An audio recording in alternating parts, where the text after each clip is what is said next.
Okay, ಎರಡು missile ನೋಡೋಣ ಬನ್ನಿ. ಪೃಥ್ವಿ ಮತ್ತು ಫತೆ ಇದರ ನಡುವೆ ವ್ಯತ್ಯಾಸಗಳೇನು ಅಂತ ಹೇಳಿ. ಭಾರತ ದಾಳಿ ಭೀತಿಯಲ್ಲಿ ಬಡವಡಿಸ್ತಾ ಇದೆ ಪಾಕಿಸ್ತಾನ. ನಿನ್ನೆ ಮತ್ತೊಂದು ಮಿಸೈಲ್ ಟೆಸ್ಟ್ ಮಾಡಿದೆ ಪಾಕಿಸ್ತಾನ. ಸರ್ಫೇಸ್ ಟು ಸರ್ಫೇಸ್, ಕೇವಲ 120 ಕಿಲೋಮೀಟರ್ ಅದರ ಸಾಮರ್ಥ್ಯ. 3 ದಿನದಲ್ಲಿ ಎರಡನೇ ಮಿಸೈಲ್ ಟೆಸ್ಟ್ ಮಾಡಿರೋ ಪಾಕಿಸ್ತಾನ 120 ಕಿಲೋಮೀಟರ್ ದೂರದ ಗುರಿ ಹೊಡೆದು ಹಾಕುತ್ತೆ ಫತೆ. ಮತ್ತೊಂದು ಕೂಡ ಮಾಡಿದ್ದಾರೆ 240 ಕಿಲೋಮೀಟರ್ ದೂರದ್ದು. ಬಟ್ ಅದು ತಾನೇ ಅದನ್ನ ರೆಡಿ ಮಾಡಿದ್ದು, ಅಂದ್ರೆ ಪಾಕಿಸ್ತಾನ ಮೇಡ್ ಇನ್ ಪಾಕಿಸ್ತಾನ ಅಂತ ಹೇಳ್ತಾ ಇದ್ದಾರೆ. ಆದರೆ ಅದಕ್ಕೆ ಸರಿಯಾದ ದಾಖಲೆಗಳು ಇನ್ನೂ ಕೂಡ ಮಾಹಿತಿಗಳು ಸಿಗ್ತಾ ಇಲ್ಲ. ಯಾಕಂದ್ರೆ ಹೇಗೆ ಭಾರತದ ಸೈನ್ಯ ಒಂದು ಟೀಸರ್ ರಿಲೀಸ್ ಮಾಡಿತ್ತು, ಅವರು ಕೂಡ ಒಂದು ಟೀಸರ್ ಅನ್ನು ರಿಲೀಸ್ ಮಾಡಿದ್ದಾರೆ ಅದೇ ತರ. ಆ ಟೀಸರ್ ಅಲ್ಲಿ ಹೇಗಿದೆ ಅಂತಂದ್ರೆ ಯಾವ್ಯಾವ ದೇಶದ ಯುದ್ಧ ಸಾಮಗ್ರಿಗಳೆಲ್ಲ ತಮ್ಮದು ಅಂತ ಹೇಳ್ಕೊಂಡಿದ್ದಾರೆ. ಮತ್ತು ಕೆಲವು ಕಡೆ ಈ ವಿಡಿಯೋ ಗೇಮ್ಗಳಲ್ಲಿ ಮಕ್ಕಳು ಬಳಸ್ತಾರಲ್ವ ಕೆಲವು ವಿಡಿಯೋಸ್ಗಳು, ಅದನ್ನು ಕೂಡ ಸೇರಿಸಿ ವಿಶ್ವಮಟ್ಟದಲ್ಲಿ ನಗೆಪಾಟಲಿಗೆ ಈಡಾಗಿದೆ. ಇನ್ನು ಕಡಿಮೆ ದೂರದ ಗುರಿ ಹೊಡೆದು ಹಾಕುತ್ತೆ ಫತೆ 120 ಕಿಲೋಮೀಟರ್. ಆಧುನಿಕ ನ್ಯಾವಿಗೇಷನ್ ಸಿಸ್ಟಮ್ ಇದೆ ಎನ್ನುತ್ತೆ ಪಾಕ್. ನ್ಯಾವಿಗೇಷನ್ ಅಂದ್ರೆ ನಿಮ್ಗೆ ಗೊತ್ತಲ್ಲ. ಇನ್ನು ಪಾಕ್ ಮಿಸೈಲ್ ಭಾರತದ ಮಿಸೈಲ್ ಮುಂದೆ ಲೆಕ್ಕಕ್ಕೆ ಇಲ್ಲ. ಪಾಕ್ನ ಫತೆ ಭಾರತದ ಪೃಥ್ವಿ 2 ಮುಂದೆ, ಪೃಥ್ವಿ 2 ಇದರ ಮುಂದೆ ಬಹಳ ನಗಣ್ಯ. ಭಾರತ ಪೃಥ್ವಿ 2 350 ಕಿಲೋಮೀಟರ್ ದೂರದ ಗುರಿ ಹೊಡೆಯುತ್ತೆ. ಇದು ಎಲ್ಲ ಸಣ್ಣ ಸಣ್ಣ ಮಿಸೈಲ್ಗಳಿದೆಲ್ಲ. ನಮ್ಮ ಬಳಿ ಅಗ್ನಿ ಸೀರೀಸ್ನಲ್ಲಿ 5500ರಿಂದ 8000 ಕಿಲೋಮೀಟರ್ ಹೋಗುವಂತದ್ದಿದೆ. ಆಮೇಲೆ ನಾವು ಮತ್ತೊಂದು ರೆಡಿ ಮಾಡ್ತಾ ಇದ್ದೇವೆ ಸೂರ್ಯ. ಅದೇನಾದ್ರೂ ಬಂದ್ಬಿಟ್ರೆ 15,000ಕ್ಕಿಂತಲೂ ಆ ಕಡೆ ಹೋಗ್ಬಿಡ್ತದೆ. ಪೃಥ್ವಿ ಒಂದಿದ್ರೆ ಸಾಕು ನಮಗೆ ಏನು ಅಗ್ನಿ ಎಷ್ಟು ಬೇಕಿದ್ರೂ ದೂರ ನಾವು ಹೋಗಬಲ್ಲೆವು. ಒಂದು ಕಡೆ ಫತೆ ಮಿಸೈಲ್ ಅನ್ನ ಇಟ್ಕೊಂಡು ಪಾಕಿಸ್ತಾನ ಬಡಬಡಿಸ್ತಾ ಇದ್ರೆ, ಅಂಥದ್ದೇ ಮತ್ತೊಂದು ಮಿಸೈಲ್ ಅಬ್ದಾಲಿ.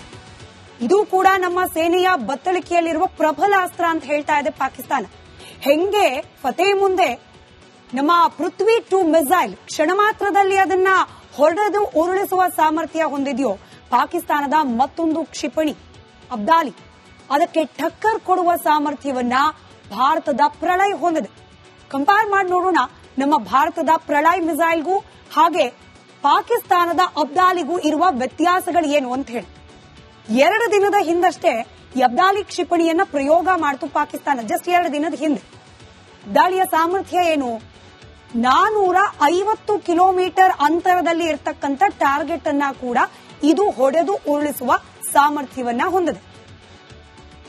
ನಮ್ಮ ಶೌರ್ಯ ಕ್ಷಿಪಣಿ ಏನಿದೆ ಅದ್ರ ಮುಂದೆ ಅಬ್ದಾಲಿ ಏನೇನೂ ಅಲ್ಲ. ಶೌರ್ಯ ಮಿಸೈಲ್ ಬರೋಬ್ಬರಿ ಇದು ನೆನ್ಪಿಟ್ಕೊಳ್ಳಿ, ಅಬ್ದಾಲಿಯದು ಕೇವಲ 450, ಆಲ್ಮೋಸ್ಟ್ ಡಬಲ್. 700 ಕಿಲೋಮೀಟರ್ನ ಅಂತರದಲ್ಲಿರುವ ಟಾರ್ಗೆಟ್ ಅನ್ನ ಕೂಡ ರೀಚ್ ಮಾಡುವ ಸಾಮರ್ಥ್ಯವನ್ನ ಶೌರ್ಯ ಹೊಂದಿದೆ. ಭಾರತದ ಬಳಿಯಲ್ಲಿ ಅಲ್ಲಿಗೆ ಅಬ್ದಾಲಿಗಿಂತ ಭಯಂಕರವಾದ ಮಿಸೈಲ್ಗಳಿದೆ ಅಂತ ಹೇಳಿ ಶೌರ್ಯ ಎಕ್ಸಾಂಪಲ್ ಕೊಟ್ವಿ. ಪ್ರಳಯ್ ಕ್ಷಿಪಣಿ ಕೂಡ ಯುದ್ಧ ರಂಗದಲ್ಲಿ ಪ್ರಳಯವನ್ನೇ ಸೃಷ್ಟಿ ಮಾಡುವ ಸಾಮರ್ಥ್ಯವನ್ನ ಈ ಕ್ಷಿಪಣಿ ಹೊಂದಿದೆ. ಇದು home made, make in India ಕಾನ್ಸೆಪ್ಟ್ನ ಅಡಿಯಲ್ಲಿ ತಯಾರಾಗಿರುವ ಭಾರತದಲ್ಲೇ ಸ್ವದೇಶಿ ನಿರ್ಮಿತ ಬ್ಯಾಲಿಸ್ಟಿಕ್ ಮಿಸೈಲ್ ಪ್ರಳಯ್ ಮಿಸೈಲ್ನ ರೇಂಜ್ 400 ಕಿಲೋಮೀಟರ್. ಇದರ ಜೊತೆಗೆ 800 ಕೆಜಿ ತೂಕದ ವಾರ್ ಹೆಡ್ ಅನ್ನ ಹೊತ್ತೊಯ್ಯುವ ಸಾಮರ್ಥ್ಯವನ್ನ ಇದು ಹೊಂದಿದೆ. ನಾವು ಜಸ್ಟ್ 2 ಕ್ಷಿಪಣಿಗಳ ಕಂಪ್ಯಾರಿಸನ್ ಅನ್ನ ನಿಮ್ಮ ಮುಂದೆ ಇಟ್ಟಿದ್ದೀವಿ. ಆದರೆ ಭಾರತದ ಸೇನಾಪಡೆಯ ಬಳಿಯಲ್ಲಿ ಇದಕ್ಕಿಂತ ಬ್ರಹ್ಮಾಸ್ತ್ರ ಅನಿಸುವಂತಹ ಅನೇಕ ಕ್ಷಿಪಣಿಗಳು ಇದೆ ಪಾಕಿಸ್ತಾನ. ಹಾಗಾಗಿ ಬಹಳ ಕಾನ್ಫಿಡೆನ್ಸ್ ಅಲ್ಲಿ ನಾವು ಹೇಳ್ತಾ ಇದ್ದೀವಿ, ನಿಂತರೂ ಯುದ್ಧಕ್ಕೆ 3 ದಿನಕ್ಕಿಂತ ಹೆಚ್ಚು ನಿಲ್ಲಲಿಕ್ಕೆ ಸಾಧ್ಯನೇ ಇಲ್ಲ. ಓಕೆ, ಎರಡು ಮಿಸೈಲ್ ನೋಡೋಣ ಬನ್ನಿ. ಪೃಥ್ವಿ ಮತ್ತು ಫತೆ ಇದರ ನಡುವೆ ವ್ಯತ್ಯಾಸಗಳೇನು ಅಂತ ಹೇಳಿ. ಭಾರತ ದಾಳಿ ಭೀತಿಯಲ್ಲಿ ಬಡವಡಿಸ್ತಾ ಇದೆ ಪಾಕಿಸ್ತಾನ. ನಿನ್ನೆ ಮತ್ತೊಂದು ಮಿಸೈಲ್ ಟೆಸ್ಟ್ ಮಾಡಿದೆ ಪಾಕಿಸ್ತಾನ. ಸರ್ಫೇಸ್ ಟು ಸರ್ಫೇಸ್, ಕೇವಲ 120 ಕಿಲೋಮೀಟರ್ ಅದರ ಸಾಮರ್ಥ್ಯ. 3 ದಿನದಲ್ಲಿ ಎರಡನೇ ಮಿಸೈಲ್ ಟೆಸ್ಟ್ ಮಾಡಿರೋ ಪಾಕಿಸ್ತಾನ 120 ಕಿಲೋಮೀಟರ್ ದೂರದ ಗುರಿ ಹೊಡೆದು ಹಾಕುತ್ತೆ ಫತೆ. ಮತ್ತೊಂದು ಕೂಡ ಮಾಡಿದ್ದಾರೆ 240 ಕಿಲೋಮೀಟರ್ ದೂರದ್ದು. ಬಟ್ ಅದು ತಾನೇ ಅದನ್ನ ರೆಡಿ ಮಾಡಿದ್ದು, ಅಂದ್ರೆ ಪಾಕಿಸ್ತಾನ ಮೇಡ್ ಇನ್ ಪಾಕಿಸ್ತಾನ ಅಂತ ಹೇಳ್ತಾ ಇದ್ದಾರೆ. ಆದರೆ ಅದಕ್ಕೆ ಸರಿಯಾದ ದಾಖಲೆಗಳು ಇನ್ನೂ ಕೂಡ ಮಾಹಿತಿಗಳು ಸಿಗ್ತಾ ಇಲ್ಲ. ಯಾಕಂದ್ರೆ ಹೇಗೆ ಭಾರತದ ಸೈನ್ಯ ಒಂದು ಟೀಸರ್ ರಿಲೀಸ್ ಮಾಡಿತ್ತು, ಅವರು ಕೂಡ ಒಂದು ಟೀಸರ್ ಅನ್ನು ರಿಲೀಸ್ ಮಾಡಿದ್ದಾರೆ ಅದೇ ತರ. ಆ ಟೀಸರ್ ಅಲ್ಲಿ ಹೇಗಿದೆ ಅಂತಂದ್ರೆ ಯಾವ್ಯಾವ ದೇಶದ ಯುದ್ಧ ಸಾಮಗ್ರಿಗಳೆಲ್ಲ ತಮ್ಮದು ಅಂತ ಹೇಳ್ಕೊಂಡಿದ್ದಾರೆ. ಮತ್ತು ಕೆಲವು ಕಡೆ ಈ ವಿಡಿಯೋ ಗೇಮ್ಗಳಲ್ಲಿ ಮಕ್ಕಳು ಬಳಸ್ತಾರಲ್ವ ಕೆಲವು ವಿಡಿಯೋಸ್ಗಳು, ಅದನ್ನು ಕೂಡ ಸೇರಿಸಿ ವಿಶ್ವಮಟ್ಟದಲ್ಲಿ ನಗೆಪಾಟಲಿಗೆ ಈಡಾಗಿದೆ. ಇನ್ನು ಕಡಿಮೆ ದೂರದ ಗುರಿ ಹೊಡೆದು ಹಾಕತ್ತೆ ಫತೆ 120 ಕಿಲೋಮೀಟರ್. ಆಧುನಿಕ ನ್ಯಾವಿಗೇಷನ್ ಸಿಸ್ಟಮ್ ಇದೆ ಎನ್ನತ್ತೆ ಪಾಕ್. ನ್ಯಾವಿಗೇಷನ್ ಅಂದ್ರೆ ನಿಮ್ಗೆ ಗೊತ್ತಲ್ವ. ಇನ್ನು ಪಾಕ್ ಮಿಸೈಲ್ ಭಾರತದ ಮಿಸೈಲ್ ಮುಂದೆ ಲೆಕ್ಕಕ್ಕೆ ಇಲ್ಲ. ಪಾಕ್ನ ಫತೆ ಭಾರತದ ಪೃಥ್ವಿ 2 ಮುಂದೆ, ಪೃಥ್ವಿ 2 ಇದರ ಮುಂದೆ ಬಹಳ ನಗಣ್ಯ. ಭಾರತ ಪೃಥ್ವಿ 2 350 ಕಿಲೋಮೀಟರ್ ದೂರದ ಗುರಿ ಹೊಡೆಯುತ್ತೆ. ಇದು ಎಲ್ಲ ಸಣ್ಣ ಸಣ್ಣ ಮಿಸೈಲ್ಗಳಿದೆಲ್ಲ. ನಮ್ಮ ಬಳಿ ಅಗ್ನಿ ಸೀರೀಸ್ನಲ್ಲಿ 5500ರಿಂದ 8000 ಕಿಲೋಮೀಟರ್ ಹೋಗುವಂತದ್ದಿದೆ. ಆಮೇಲೆ ನಾವು ಮತ್ತೊಂದು ರೆಡಿ ಮಾಡ್ತಾ ಇದ್ದೇವೆ, ಸೂರ್ಯ. ಅದೇನಾದ್ರೂ ಬಂದ್ಬಿಟ್ರೆ 15,000ಕ್ಕಿಂತಲೂ ಆ ಕಡೆ ಹೋಗ್ಬಿಡ್ತದೆ. ಪೃಥ್ವಿ ಒಂದಿದ್ರೆ ಸಾಕು ನಮಗೆ ಏನು ಅಗ್ನಿ ಎಷ್ಟು ಬೇಕಿದ್ರೂ ದೂರ ನಾವು ಹೋಗಬಲ್ಲೆ.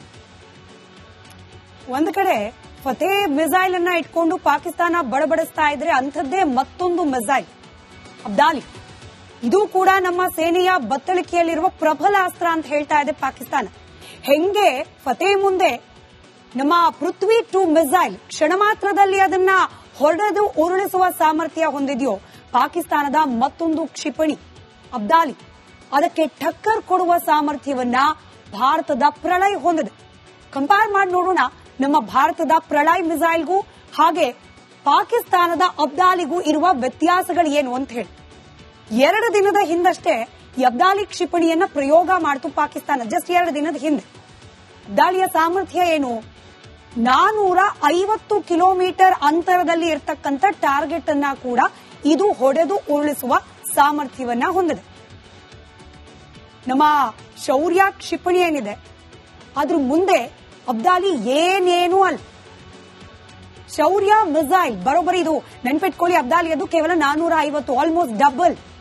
700 ಕಿಲೋಮೀಟರ್ನ ಅಂತರದಲ್ಲಿರುವ ಟಾರ್ಗೆಟ್ ಅನ್ನ ಕೂಡ ರೀಚ್ ಮಾಡುವ ಸಾಮರ್ಥ್ಯವನ್ನ ಶೌರ್ಯ ಹೊಂದಿದೆ. ಭಾರತದ ಬಳಿಯಲ್ಲಿ ಅಲ್ಲಿಗೆ ಅಬ್ದಾಲಿಗಿಂತ ಭಯಂಕರವಾದ ಮಿಸೈಲ್ಗಳಿದೆ ಅಂತ ಹೇಳಿ ಶೌರ್ಯ ಎಕ್ಸಾಂಪಲ್ ಕೊಟ್ವಿ. ಪ್ರಳಯ್ ಕ್ಷಿಪಣಿ ಕೂಡ ಯುದ್ಧ ರಂಗದಲ್ಲಿ ಪ್ರಳಯವನ್ನೇ ಸೃಷ್ಟಿ ಮಾಡುವ ಸಾಮರ್ಥ್ಯವನ್ನ ಈ ಕ್ಷಿಪಣಿ ಹೊಂದಿದೆ. ಇದು home made make in India concept ನ ಅಡಿಯಲ್ಲಿ ತಯಾರಾಗಿರುವ ಭಾರತದಲ್ಲೇ ಸ್ವದೇಶಿ ನಿರ್ಮಿತ ಬ್ಯಾಲಿಸ್ಟಿಕ್ ಮಿಸೈಲ್ ಪ್ರಳಯ್ ಮಿಸೈಲ್ ನ ರೇಂಜ್ 400 ಕಿಲೋಮೀಟರ್. ಇದರ ಜೊತೆಗೆ